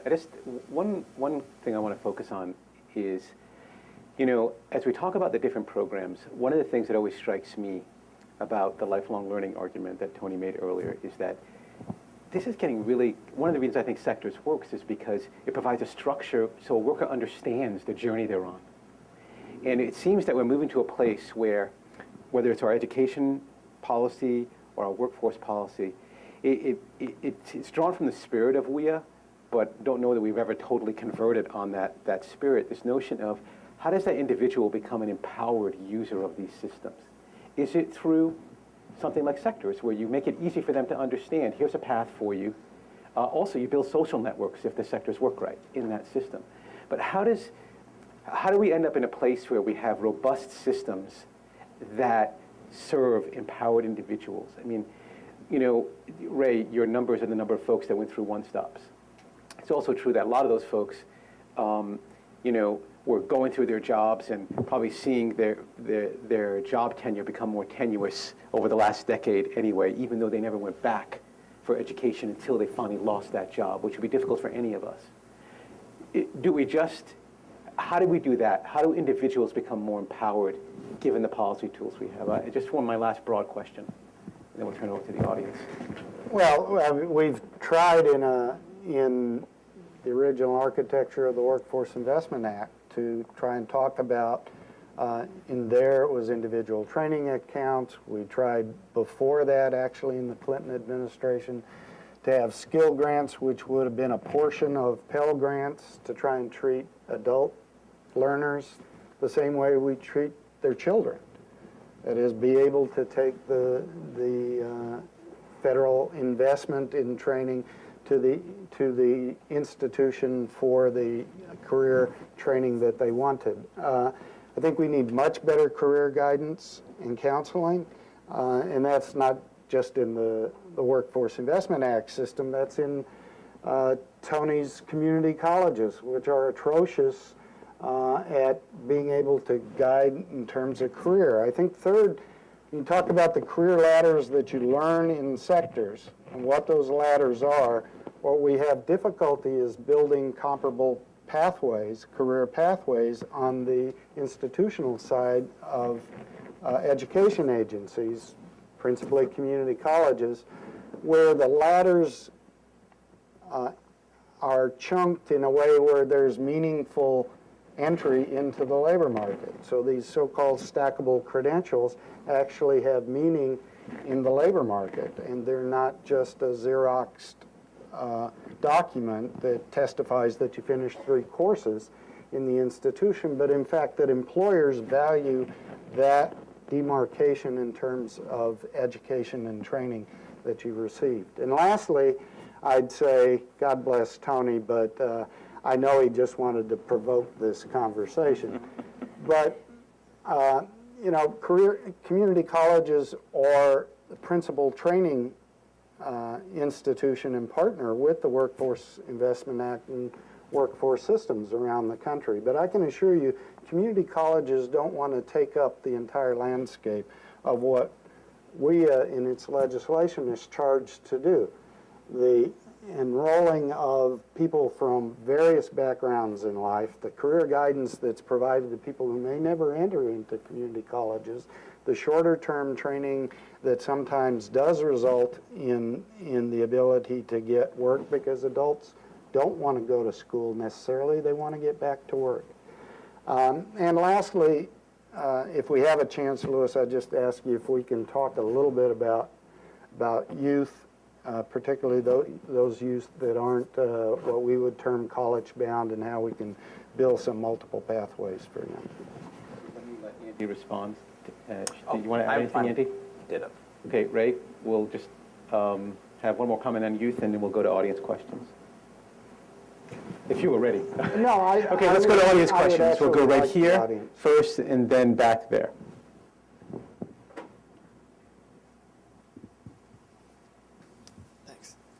Josh, for me, I'm with the Global Innovation Forum. It's an association that focuses on trade-related innovation issues. So the conversation has been wonderful, but partially devastating in terms of talking about the empowerment part, the empowerment of individuals in terms of what they can do themselves. So having better modules to allow people to access workforce, it all totally makes sense. But my question is more along the lines of how to get people to sort of use the resources that exist, but the ones that are totally free and accessible. For example, I've been sort of doing freelance work on my own since I was 17, and the resources are all online. Wikipedia, there are lots of Elance types resources. You can use iTunes University. There's MIT has classes that are just freely available. You can use libraries. I mean, so most of the knowledge seems to be there, but the comfort with accessing jobs networks is perhaps a little bit different. So, for example, you can use Craigslist to find a job. I mean, there seem to be lots of jobs there. And most industries seem to say that there are 2 or 3 million jobs in the U.S. that they're having trouble to fill. So I guess my question is it that the American worker is just less competitive and that's why fewer jobs are here? So, I mean, people in China and India are working like 16-hour days doing terrible jobs. And I say this as someone who's, I'm biracial with a father from Bangladesh who works extremely hard in this country. And I see my family suffer because of explicit skill deficits. So though institutions can do a lot, I don't know, it seems like it is occupations, exactly what Tony's saying, and it's not industries. And if that's the case, well, then the issue is that people need to be pursuing occupations. And if they need to be pursuing occupations, well, then we need to have an acknowledgement of the wide array of free resources that are available to people, and they don't use them. So is it that maybe we need the president to have sort of a malaise speech like Jimmy Carter once had, to just tell people we're not doing what we need to do? I have no idea. But I definitely do see in the communities where I come from, which are not very good, which are somewhat inner city, and also I have a lot of experience in the middle class, that is just the fact that a lot of people don't know what they should do to get an occupation, and they don't want sometimes to access these resources, perhaps because it's too much of a burden. So I don't know, maybe it's not that we don't have enough billions of dollars training people, but we don't have enough people who are really pursuing this stuff. And if that's the case, sort of along what you were just asking, getting social networks. Question or just a comment? Well, I guess I'd like to see the reaction from the panel, since most of the conversation has been about institutions. I'm sure you'll get one, but I just wanted to make sure if there was a question. That works, thanks. Go ahead, Andy. Yeah, I don't think that U.S. workers are not working because they don't want to. I mean, I do think You raised some interesting points here, and this might actually lead to the thing that Ray wanted to talk about a bit. There is a lot of free information out there, right? Whether or not it's useful information or actionable for many people, I think, is another question. I think this does raise, to go to the point of some of what we're talking about today, which is what information are we making available through our publicly funded systems to people who are looking for jobs. I do think if all we're doing in our one-stops is providing another list, another computerized list of job openings that you can find on Monster or somewhere else, yeah, we're probably not adding value. And I think that's been a recurring issue. I know it's been a conversation here at CAP, which is the level of career guidance that can actually get people to understand just not what the name of an occupation is, but actually what would be required for you to be able to actually access a job, this occupation, or how many jobs might you need to get within this occupational career path before you actually get the job that you want. What skills do you already have? That's the kind of stuff you're not going to get from Monster.com. Often it's not enough, you may not get it at your local one-stop either. I mean, I do think that this is part of the challenges for moving forward, to want to make sure that those centers actually can provide the level of career guidance. And I think it's can't just be on Title I's dime under the Workforce Investment Act. People should be able to get, Department of Education should be putting some money into the career guidance systems at one-stop centers so folks can find out both about labor-funded programs as well as what it would take to fill out the student financial aid form to go to the local community college. And I think that's where I think systemically we should be looking at to make sure that the information and the assistance that people would really benefit from is available to them. The other thing is, in terms of why aren't folks, it does go back to this issue about why are not people thinking about what occupation they want. If you're talking about young people, what does your high school guidance counselor say?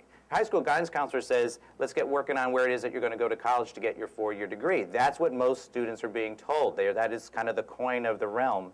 And until we do more on apprenticeship, and we do more on career and technical education in a much more expanded way, until we do more to make young people recognize what their opportunities are to get a job coming right out of high school with some technical training, I think that will help a certain portion of folks who right now don't know what they're supposed to be doing once they get out of high school to get a job. Ray or Tony?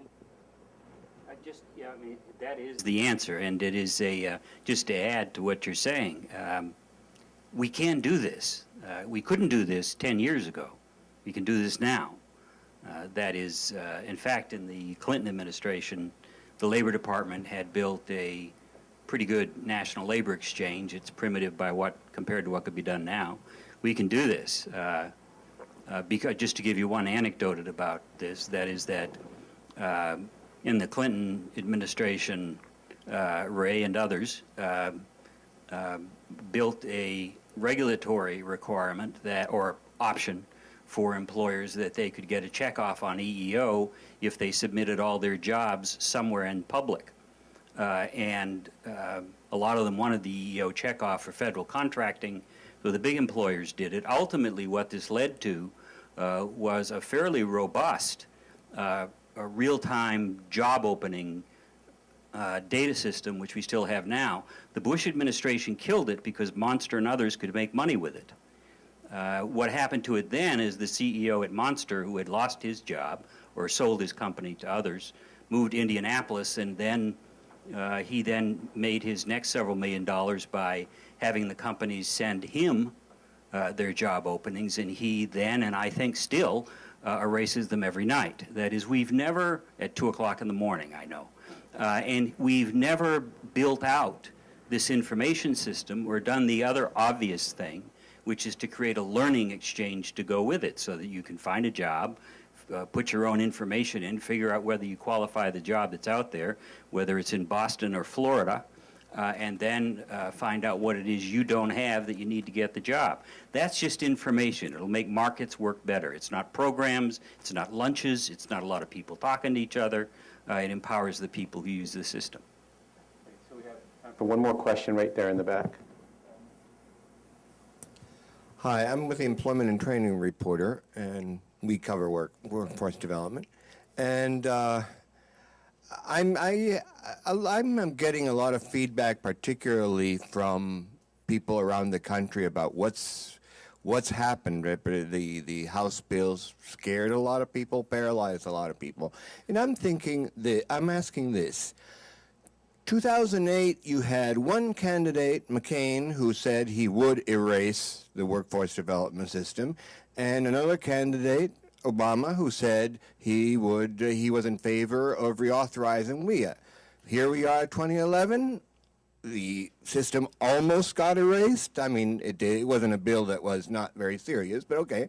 And we still don't have a reauthorized WIA despite 2 years of a majority Democrat Congress. What's happening? Why doesn't anything progress?